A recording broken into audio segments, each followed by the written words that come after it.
আসসালামু আলাইকুম অ্যাডমিশন ক্যান্ডিডেটরা, কী অবস্থা সবার? আশা করি তোমরা রেগুলার অ্যান্টিবায়োটিক ডোজ পাইতেছো। তো ডোজেরই একটা অংশ হচ্ছে কেমিস্ট্রি। তো আজকে আমি তোমাদের ওই কেমিস্ট্রি অ্যান্টিবায়োটিক ডোজটা নিয়ে আসছি। অনেকের কাছে সাবজেক্টটা অনেক কঠিন লাগে, আবার আসলে কেমিস্ট্রি কঠিন না, যদি ভালো করে বুঝাইতে পারে কেউ তাহলে কেমিস্ট্রি একবারে পানির মতো সোজা। তো চলো কেমিস্ট্রি কতটা সোজা আজকে আমরা দেখি। তোমাদের সম্ভবত শর্ট সিলেবাস ছিল, তো তোমাদের প্রথম পত্রের প্রথম চ্যাপ্টারটা ছিল না, তো আমরা প্রথম পত্রের দ্বিতীয় চ্যাপ্টার থেকে শুরু করবো আজকে। পিরিয়ডিক টেবিল সম্পর্কে আগেও তোমাদের কিছুটা ধারণা দিছি, তো আজকে আমরা সরাসরি পড়ায় চলে যাই। আচ্ছা, 1911 সালে বিজ্ঞানী রাদারফোর্ড সর্বপ্রথম পরমাণু সম্পর্কে একটা মডেল ধারণা দেন আমাদের। তো উনি যে ধারণাটা দিয়েছিলেন পরমাণু কেমন দেখতে, উনি একটা ধারণা দিয়েছিলেন। তো উনি আমাদের বলছিলেন যে পরমাণু মণ্ডলে কেন্দ্রে ছোট ভারী এবং ধনাত্মক একটা অংশ থাকে, উনি ওই অংশটাকে বলছিলেন কি নিউক্লিয়াস। আর উনি কি বলছিলেন যে ওই নিউক্লিয়াসের চারদিকে ইলেকট্রন ঘোরাঘুরি করে এবং পরমাণুর বেশি অংশই থাকে ফাঁকা। তো এই হচ্ছে মোটামুটি ওনার ধারণা। আর এই হচ্ছে ওনার যে পরমাণু মডেলটা এমন ছিল। তো এই বোরের যে পরমাণু মডেল, এটা কিছুটা সীমাবদ্ধতা ছিল হচ্ছে কেমন, যে এটা আসলে যে আমরা জানি যে পরমাণুর ইলেকট্রন যদি ঘূর্ণায়মান অবস্থায় থাকে, এইটা শক্তি সঞ্চয় বা বিকিরণ দুইটাই করতে পারে, মানে শক্তি নিতেও পারে ছাড়তেও পারে। তো এই যে পরমাণু পর্যায়ক্রমে ঘুরতে ঘুরতে যে তার শক্তি ছাড়তে পারে বা গ্রহণ করতে পারে, এই সম্পর্কে কোনো সম্মুখ ধারণা ছিল না ওই মডেলটায়। তো এরপরে বিজ্ঞানী বোর 1913 সালে আরেকটা পরমাণু ধারণা নিয়ে আসেন। ওনারটা আরেকটু আপডেটেড ছিল। উনি প্রথম দেখাইছেন যে পরমাণুগুলো নির্দিষ্ট কক্ষপথে ঘুরে। পরমাণু কি নির্দিষ্ট, এই যদি তোমার নিউক্লিয়াস হয়, এ হচ্ছে তোমার কক্ষপথ, এই কক্ষপথে কি ইলেকট্রনগুলা নির্দিষ্ট কক্ষপথে ঘুরে এবং প্রত্যেকটা কক্ষপথের এই যে একটা কক্ষপথ, এগুলার প্রত্যেকটা কক্ষপথের নির্দিষ্ট শক্তি আছে এবং ইলেকট্রন যদি একটা থেকে আরেকটা শক্তি স্তরে যায়, উচ্চতর শক্তি স্তর থেকে যদি নিম্নতর কোনো শক্তি স্তরে যায়, তাহলে সে কি করে শক্তি ছেড়ে দেয় বা তখন কি হয়, একটা বর্ণালী তৈরি হয়। এবং সে যদি উচ্চতর কক্ষ স্তরে চলে যায়, তখন সে কি করে শক্তি আরও নেয়। এই ধারণাটা উনি দিয়েছিলেন বোর সাহেব 1913 সালে এই ধারণাটা দিয়েছিলেন।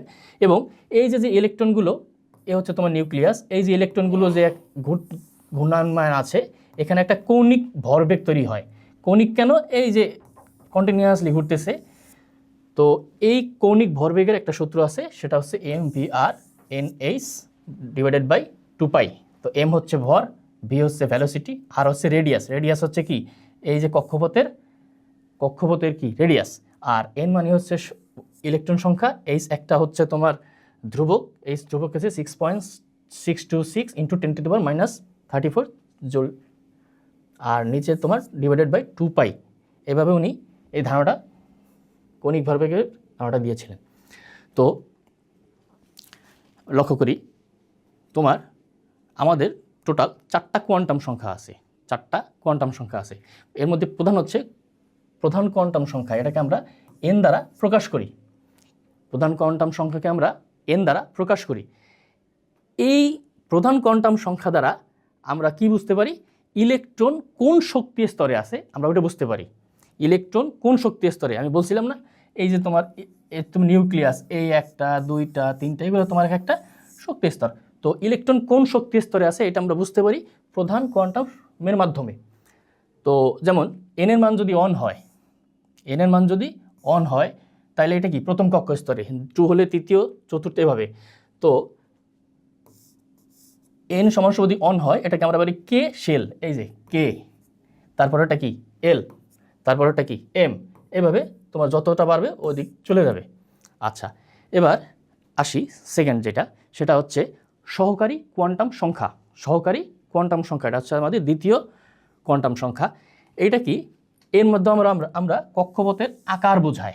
এই যে কক্ষপথগুলা এদের আকার কেমন এই সম্পর্কে ধারণা দেয় আমাদের সহকারী কোয়ান্টাম সংখ্যা। ওকে, তো সহকারী কোয়ান্টাম সংখ্যার মান কেমন? এন এর মান হবে 0 থেকে n-1, অর্থাৎ 0 থেকে এর মান হবে n এর থেকে 1 কম। আচ্ছা, যদি আমরা দেখি, যদি বলি আমরা n এর মান 2, তাহলে l কত হবে? n-1, অর্থাৎ 2 - 1 সমান সমান 1। ঠিক আছে, তাহলে l এর মান হবে 1। তো এভাবে যদি l এর মান 0 হয় তাহলে ওটা s অরবিটাল, 1 হলে p অরবিটাল, 2 হলে d অরবিটাল, 3 হলে f অরবিটাল।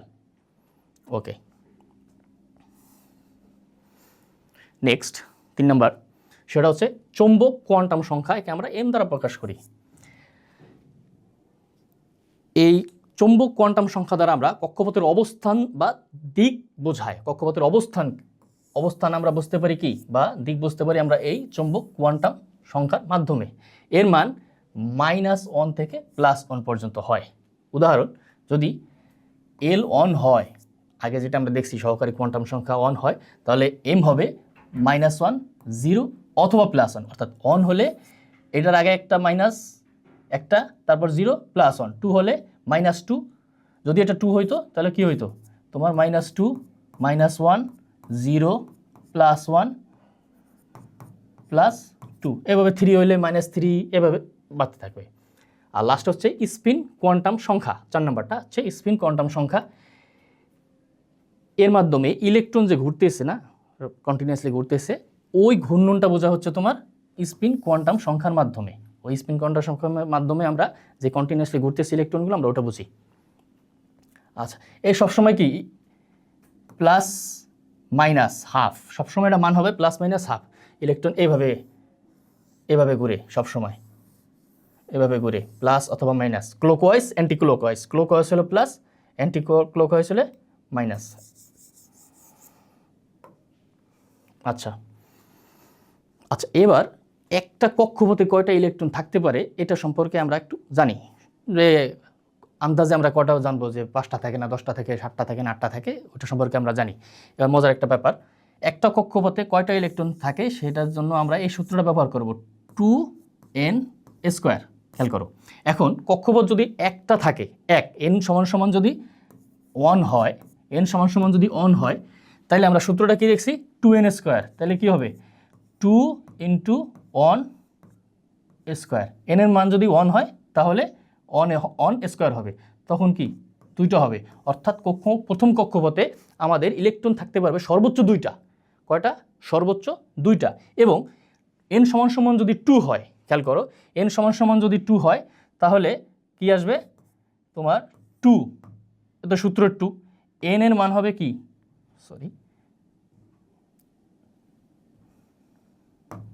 n এর মান 2²।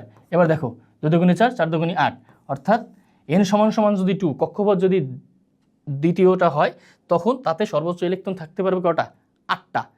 এই সূত্র অনুযায়ী 8টা হবে। এবং n সমান যদি 3 হয়, n সমান যদি 3 হয় তাহলে 2 × 3², 3 × 3 = 9, 9 × 2 = 18।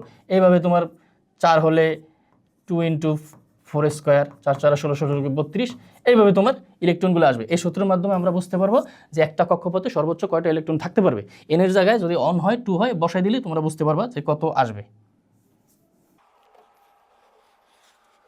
এবার ইলেকট্রন বিন্যাসের নীতি। ইলেকট্রন কিভাবে বিন্যস্ত থাকবে ওটা কিছু নীতি আছে, নাম কি?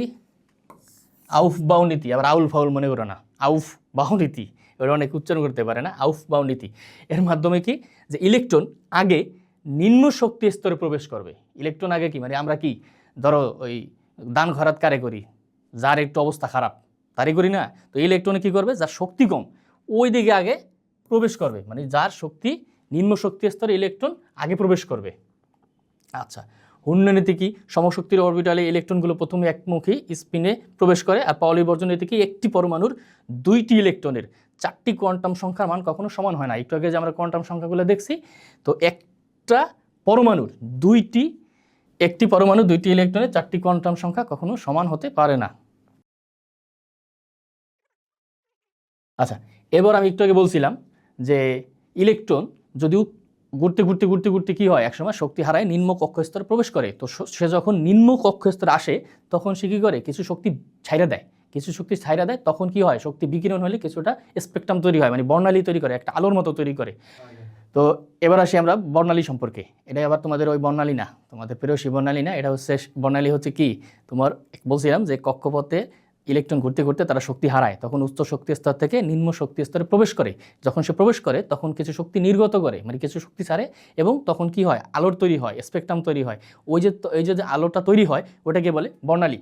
তো এই বর্ণালীতে আমরা বর্ণালী কি, আমরা বর্ণালী যে একটা আমরা কি জানি, আলোর একটা তরঙ্গ দৈর্ঘ্য থাকে। ওই তরঙ্গ দৈর্ঘ্য নির্ণয়ের জন্য আমরা এই সূত্রটা ব্যবহার করি, সূত্রটা মাথায় রাখো, পরীক্ষা আসতে পারে তোমাদের এমসিকিউতে। আচ্ছা, তো ওই বর্ণালীতে আমরা বিভিন্ন স্তর থাকে, Lyman series, Balmer series, Paschen series, Brackett series, এগুলো তোমরা একটু জাস্ট মাথায় রাখো। এটা নিয়ে আসলে তো বিস্তারিত জানার দরকার, মানে বিস্তারিত না জানলেও চলবে। আচ্ছা, এবার দ্রাব্যতার গুণফল। এটা আসলে খুবই কনফিউজিং কিছু একটা জিনিস, খুবই সোজা কিন্তু খুব কনফিউজিং, নামগুলো খুব কাছাকাছি হয়, তোমরা অনেকে ভুল করো।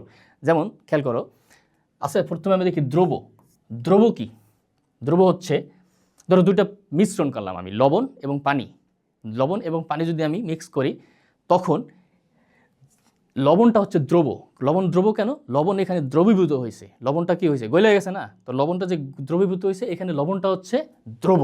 আচ্ছা, এবার দ্রাবকটা কি, দ্রাবক হচ্ছে যেইটায় লবণ মানে কি হয়েছে, দ্রবীভূত হয়েছে, কোথায় হয়েছে, পানিতে। তো এখানে কি, পানি হচ্ছে দ্রাবক, দ্রব হচ্ছে লবণ, দ্রাবক হচ্ছে পানি। লবণ গলে গেছে এজন্য সে দ্রব, পানিতে গলছে এজন্য সে দ্রাবক। এবং দুইটা যে একটা মিক্সার হয়েছে না, লবণ এবং পানি, এই মিক্সারটা হচ্ছে দ্রবণ। লবণ এবং পানি যে মিক্স হয়েছে এটা হচ্ছে কি, দ্রবণ। আর মোলারিটি কি ভাইয়া, এটা তোমরা অনেক দেখছো, মোলারিটি কি অনেকে জানো, এবং আমি সংক্ষেপে বুঝাই দিই। ধরো 1 লিটারে, প্রতি লিটার দ্রবণে, খেয়াল করো, প্রতি লিটার এই দ্রবণে, দ্রব কোনটা, লবণ বলছিলাম, তো প্রতি লিটার দ্রবণে, দ্রবণ কি, লবণ পানির মিক্সার, প্রতি লিটার দ্রবণে দ্রবের মোল সংখ্যা কি, মোলারিটি বলে। অর্থাৎ প্রতি লিটার দ্রবণে দ্রবের যে মোল সংখ্যা আছে সেটাকে বলে মোলারিটি। এরপর আসো মোলালিটি, এটাও তোমরা অনেকবার দেখছো। এবার কি, প্রতি কেজি, এবার কি, দ্রাবক কোনটা বলছিলাম, পানি। প্রতি কেজি দ্রাবকে দ্রবের মোল সংখ্যাকে বলে মোলালিটি। আচ্ছা, এটা আবার ঠিক করি, এবার কীভাবে দেখো, মোলালিটি প্রতি কেজি দ্রাবকে, দ্রাবক কি, দ্রাবক হচ্ছে তোমার পানিটা, প্রতি কেজি দ্রাবকে দ্রব কোনটা, দ্রব হচ্ছে তোমার লবণ, প্রতি কেজি দ্রাবকে দ্রবের মোল সংখ্যাকে মোলালিটি বলে। একটু কনফিউজিং, একটা মোলারিটি একটা মোলালিটি। আচ্ছা, আশা করি বুঝছো। আর দ্রাব্যতা কি, দ্রাব্যতা আছে নির্দিষ্ট তাপমাত্রায় 100 গ্রাম দ্রাবকে সর্বোচ্চ যে পরিমাণ দ্রবণীয় থাকে। কি আছে, দ্রাবক কোনটা, ওই যে বলছিলাম পানি, তো 100 গ্রাম পানিতে সর্বোচ্চ যে পরিমাণ দ্রবণীয় থাকে এটা হচ্ছে দ্রাব্যতা। এটা তোমরা একটু এক নজর দেখে রাখো, এটা তোমাদের এমসিকিউ আসতে পারে, আসলে খুব মানে কঠিন কিছু না, এই ট্রামগুলো শুধু মনে রাখবা।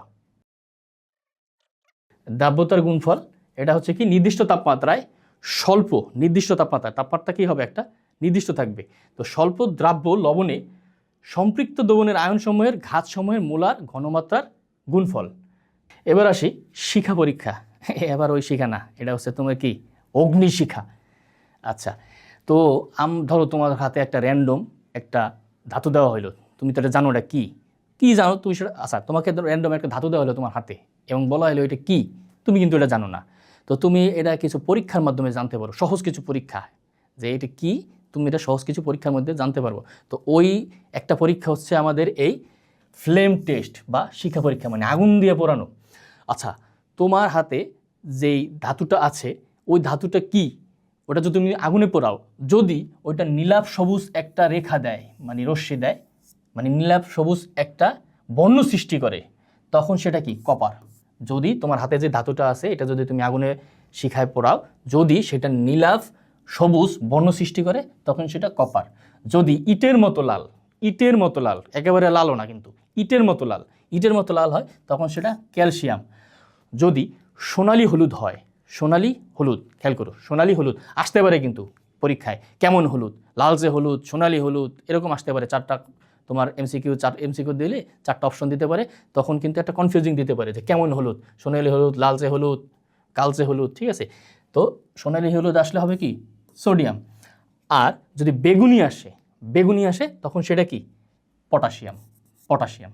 আচ্ছা, এবার আয়ন শনাক্তকরণ, এগুলো তোমাদের এমসিকিউ আসতে পারে। আয়ন শনাক্তকরণে তোমার কপার আয়ন যদি আমরা দেখি তখন কি হবে, যদি অ্যামোনিয়াম হাইড্রোক্সাইড যোগ করলে যদি গাঢ় নীল বর্ণ ধারণ করে, যদি অ্যামোনিয়াম হাইড্রোক্সাইড যোগ করলে গাঢ়, এমন আসতে পারে পরীক্ষায় যে অ্যামোনিয়াম হাইড্রোক্সাইড যোগ করলে গাঢ় নীল আসলে সেটা কোন আয়ন, তখন তোমার 4টা অপশন দিতে পারে। তখন যদি কপার থাকে অ্যান্সারটা হবে কপার।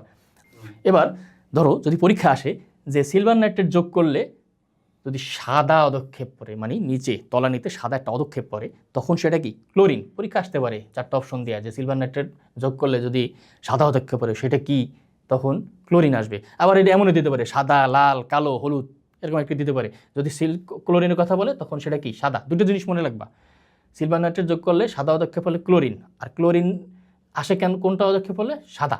আচ্ছা, এবার নেসলার বিকারক, এটা হচ্ছে তোমার নেসলার বিকারক। এক পলক দেখে রাখো। নেসলার বিকারক যোগ করলে আসে কি বাদামি অদক্ষেপ কি নিচে তলানিতে, পাত্রের তলানিতে কি একটা বাদামি অদক্ষেপ পড়বে। এই অদক্ষেপটা যদি পড়ে তখন কি অ্যামোনিয়াম আয়ন আর কি। আচ্ছা, এবার গুরুত্বপূর্ণ কিছু আয়ন শনাক্তকরণ এমসিকিউর জন্য খুবই ইম্পর্টেন্ট এগুলা। আর যেহেতু তোমাদের এমসিকিউ আসে, দেখা যায় মানে এই ধরনের কোশ্চেনই বেশি আসে, বুঝছো। একটু ডিটেলস কোশ্চেন আসে না, কারণ যেহেতু রিটেন নাই, তো ডিটেলস কোশ্চেন আসার সম্ভাবনা কম। তো শর্ট টাইপ যেই অ্যান্সারগুলো ওইখান থেকে আসে, যে কোন বর্ণ ধারণ করে, কি অদক্ষেপ পড়ে, কি কালারের অদক্ষেপ পড়ে, এগুলোই বেশি আসে। আমরা প্রশ্ন করে দেখলাম, যেটা প্রশ্ন বিশ্লেষণ করে দেখছি যে এইগুলি তোমাদের বেশি আসে। আচ্ছা, অ্যামোনিয়াম অক্সালে যোগ করলে সাদা অদক্ষেপ পড়ে, তখন আমরা বুঝবো কি সেটা ক্যালসিয়াম আয়ন, ঠিক আছে। সাদা অদক্ষেপ পড়লে, এবারে খেয়াল করে বলে যাই, পটাশিয়াম ফেরোসায়ানাইড যোগ করলে সাদাটা অদক্ষেপ পড়ে, সেটা হচ্ছে কি জিঙ্ক আয়ন। আমরা যদি এই যে এটা কিন্তু ফেরাস এবং ফেরিক, তো যদি ফেরাসের ক্ষেত্রে আমরা কি পটাশিয়াম ফেরোসায়ানাইড দিলে গাঢ় নীল বর্ণ ধারণ করে, গাঢ় নীল ধারণ করলে কি সেটা ফেরাস। আর যদি রক্ত লাল বর্ণ ধারণ করে তখন সেটা কি ফেরিক। একটু কনফিউজিং, Fe2+ আর Fe3+, ফেরাস ফেরিক, একটু খেয়াল রেখো যে পরীক্ষার সময় কিন্তু দিতে পারে, দুইটাই দিয়ে দিতে পারে যে গাঢ় নীল হইলে কোনটা আসে, ফেরাস না ফেরিক। আবার তোমার দিতে পারে রক্তলাল বর্ণ ধারণ করে কোনটায়, ফেরাস না ফেরিক, আরও দুইটা দিয়ে দিবে, সাথে এই দুইটা কনফিউজিং হয়ে যাবে। একটু খেয়াল রাখবা যে এই জায়গায় 2 ছিল না +3 ছিল। আচ্ছা, সিলভার নাইট্রেট যোগ করলে যদি সিলভার ক্লোরাইডের সাদা দইয়ের মতো অদক্ষেপ পড়ে, দই দেখছো না একেবারে কেমন ঘনটা, ওইরকম যদি অদক্ষেপ পড়ে সিলভার নাইট্রেট যোগ করলে তখন সেটা কি ক্লোরিন আয়ন। একটু আগে আমরা দেখছিলাম ক্লোরিন আয়ন। আচ্ছা, এবার কি আসো পাতন এবং পৃথকীকরণ। আমরা ধরো দুইটা সংমিশ্রণ আছে, একটা থেকে আলাদা করব, ওইটাই হচ্ছে তোমার পৃথকীকরণ। কয়েকটা মাধ্যম আছে পৃথক করা, সেটা হচ্ছে ধরো আংশিক পাতন। তো 2 বা ততোধিক তরলের স্ফুটনাঙ্কের পার্থক্য 40-এর কম হলে এই পদ্ধতি ব্যবহার করা হয়।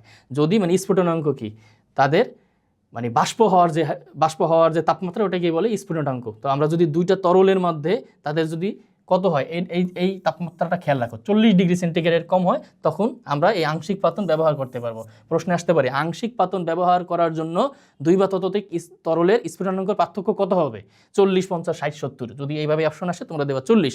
আবার এমনও দিতে পারে যে 2 বা ততোধিক তরলের স্ফুটনাঙ্ক পার্থক্য 40 হলে সেটা কি পাতন, আংশিক পাতন। প্রশ্ন একটা লাইনের ভিতর তোমার চাইলে, যদি এক্সামিনার চায়, সে একটা না একাধিক প্রশ্ন করতে পারে।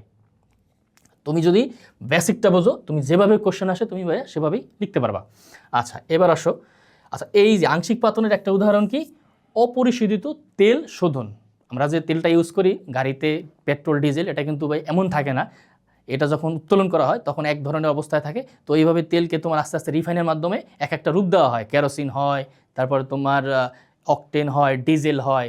যত বেশি পরিশোধন হবে তেলের তত কার্যক্ষমতা বাড়বে, তেলের তত দামও বৃদ্ধি পায়। দেখবা তোমার ডিজেলের থেকে, যারা এই যে বাইক চালাও ব্রুম, তোমরা জানো যে ডিজেলের থেকে অকটেনের দাম বেশি। কারণ কি, অকটেন আরও বেশি পরিশোধিত করতে হয়, বেশি তাপমাত্রায় এটাকে আরও পরিশোধন করা হয়, তখন অকটেনের দামটা আরও বেশি হয়ে যায়।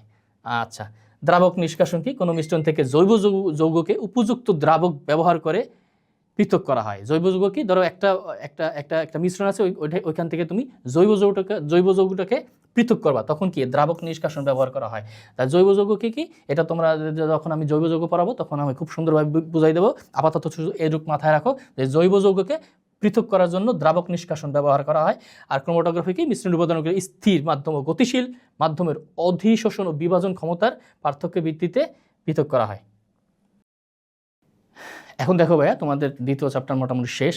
তো আমরা শুধু একটা প্রশ্ন দেখি যে তোমাদের বিগত সালে কেমন প্রশ্ন আসছিল। দেখো এই প্রশ্নটা দিকে খেয়াল করো যে রাদারফোর্ডের মডেল অনুযায়ী পরমাণুর অধিকাংশ অংশ কি?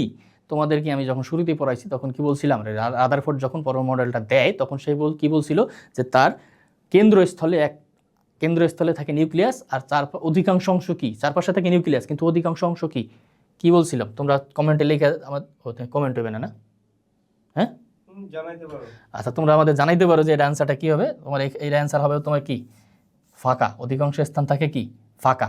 বুঝছো? ধরো এই যে তোমার একটা এই ধরো নিউক্লিয়াস, এই যে ইলেকট্রন, এই যে তোমার নিউক্লিয়াস, এগুলা কি? ফাঁকা, একেবারে ফাঁকা অংশ। আমি তো এখানে বড় করে একা দেখছি, বাস্তবে এগুলা ইলেকট্রন মাইক্রোস্কোপ ছাড়া দেখাই যায় না, এত ছোট অংশ। অধিকাংশ স্থান কি থাকে? ফাঁকা থাকে।